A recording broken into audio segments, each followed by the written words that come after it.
আজকের পর্বে শেয়ার করব নীল ষষ্ঠী স্পেশাল রেসিপি সাবুদানা খিচুড়ি। সাবুদানা খিচুড়ি একটি অত্যন্ত জনপ্রিয়, পুষ্টিকর এবং উপোসের দিনের জন্য একটি আদর্শ খাবার। চলুন দেখে নেওয়া যাক আমার আজকের পর্বের রেসিপি সাবুদানা খিচুড়ি। সাবুদানা খিচুড়ি তৈরি করার জন্য 1 কাপ সাবু নিয়েছি। এই সাবুদানাটা প্রথমে 3 থেকে 4 বার খুব ভালোভাবে ধুয়ে নিতে হবে যাতে এক্সট্রা স্টার্চটা চলে যায়। এরপর এতে 1/2 থেকে 1 কাপ মতো জল দিলেই হয়ে যাবে, যাতে সাবুটা মোটামুটি ভিজে থাকে। এর থেকে এক্সট্রা জল দেবেন না। তারপর 2 ঘন্টা ভিজিয়ে রাখলেই হয়ে যাবে। এরপর একটা প্যানের মধ্যে নিয়ে নিচ্ছি 1 কাপ পরিমাণ কাঁচা বাদাম। এটাকে লো ফ্লেমে 15 মিনিট ড্রাই রোস্ট করে নিতে হবে। যখন রংটা হালকা বাদামি হয়ে গেছে আর ভাজা বাদামের একটা অ্যারোমা বেরোচ্ছে, তখন বুঝবেন এটা হয়ে গেছে। এটা বন্ধ করে ঠান্ডা করে নিতে হবে 10 মিনিটের জন্য। তারপর একটা প্লেটে ট্রান্সফার করে নিয়ে এইভাবে বাদামের খোসাগুলোকে মোটামুটি ছাড়িয়ে নিতে হবে। এরপর এইদিকে 2 ঘন্টা পরে আমি দেখিয়ে দিচ্ছি। দেখুন পুরো জলটা একদম টেনে গেছে আর সাবুদানাগুলো একদম মুক্তোর মতো দেখাচ্ছে। 1/4 কাপ মতো বাদাম আমি মিক্সার গ্রাইন্ডারের জারের মধ্যে নিয়ে একটু ফাইন পাউডার তৈরি করলাম।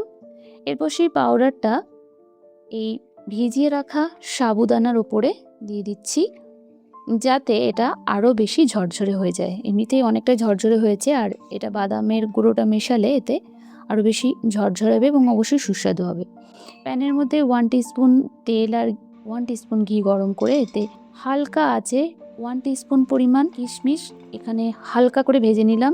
এই জাস্ট একটু নাড়িয়ে নিলাম। তারপর এই তেলের মধ্যে নুন আর হলুদ দিয়েছি। এখানে আমি নুন ইউজ করেছি, সন্দক লবণ আর নুন আর হলুদ ইউজ করে তার উপর 1 কাপ পরিমাণ পনির যেটা হালকা করে ভেজেছি। তারপর 1/4 কাপ পরিমাণ নারকেল দিয়েছি, এটাও ছোটো ছোটো করে কেটেছি। এটাও একইভাবে এই 1 মিনিট এরকম একটু নাড়িয়ে নিয়ে তুলে নিচ্ছি।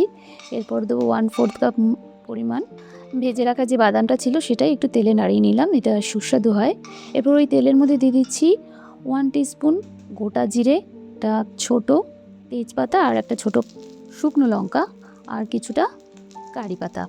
এরপর লো ফ্লেমে একটু হালকা করে ভেজে নিয়ে এরপর দিচ্ছি একটা মিডিয়াম সাইজের ছোট ছোট করে কেটে রাখা আলু। এটাকে খুব ভালোভাবে ভেজে নিতে হবে। 1 মিনিট ভেজে নেওয়ার পরে এতে 1 টিস্পুন পরিমাণ নুন দিচ্ছি, এটাও সন্দক লবণ, আর 1/2 টিস্পুন পরিমাণ হলুদ দিচ্ছি। নুন হলুদ দিয়ে এটাকে 2 থেকে 3 মিনিট একটু রান্না করে নিতে হবে, যাতে আলুটা সফট হয়ে যায়। দেখুন আলুটা কিন্তু সেদ্ধ হয়ে গেছে।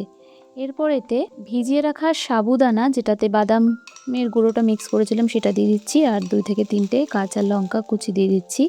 এরপর সমস্ত ভালো করে মিশিয়ে নিচ্ছি।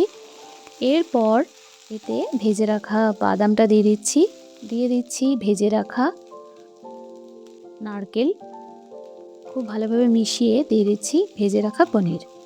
সমস্ত সাবুদানার সাথে ভালোভাবে মিশিয়ে নিলাম। এরপর দিয়ে দেবো স্বাদ মতো নুন, খুবই সামান্য দেবো, যেহেতু আগেও দিয়েছি। এটাও সন্দক লবণ ইউজ করছি। ভালো করে মিশিয়ে নেওয়ার পরে এটা ঢাকা দিয়ে লো ফ্লেমে 3 থেকে 4 মিনিট রান্না করে নিলেই দেখবেন সাবুদানাগুলো কিন্তু অনেকটা স্বচ্ছ হয়ে গেছে। তো সাবুদানা খিচুড়ি রেডি হয়ে গেছে। তা নামানোর আগে দিয়ে দেবো ভেজে রাখা কিশমিশ আর উপর থেকে দিয়ে দেবো ধনেপাতা কুচি। এরপর একটু নাড়িয়ে চাড়িয়ে নিয়ে ফ্লেমটা অফ করে দিলেই রেডি হয়ে যাবে সাবুদানা খিচুড়ি। এই রেসিপিটি প্রধানত উপোসের দিনের জন্য অথবা হালকা রাতের খাবারের জন্য উপাদেয়। এটি হালকা, ঝরঝরে এবং খুব সুস্বাদু ব্রেকফাস্ট হিসেবেও আপনি তৈরি করে নিতে পারেন। রেসিপিটা বাড়িতে একবার অবশ্যই ট্রাই করে দেখবেন। রেসিপিটা কেমন লাগলো সেটা অবশ্যই কমেন্ট সেকশনে জানাবেন। রেসিপিটা ভালো লাগলে ভিডিওটিতে একটা লাইক দিয়ে দেবেন এবং সকল বন্ধুদের সাথে শেয়ার করবেন। আপনি যদি আমার চ্যানেল মনের ফ্লেভার্সে প্রথমবারের মতো ভিজিট করেন, তাহলে অবশ্যই চ্যানেলটিকে সাবস্ক্রাইব করবেন। ভালো থাকবেন, সুস্থ থাকবেন। আগামী পর্বে আবারও দেখা হবে নতুন নতুন এই ধরনের ইউনিক রেসিপির সাথে। ততক্ষণের জন্য নমস্কার।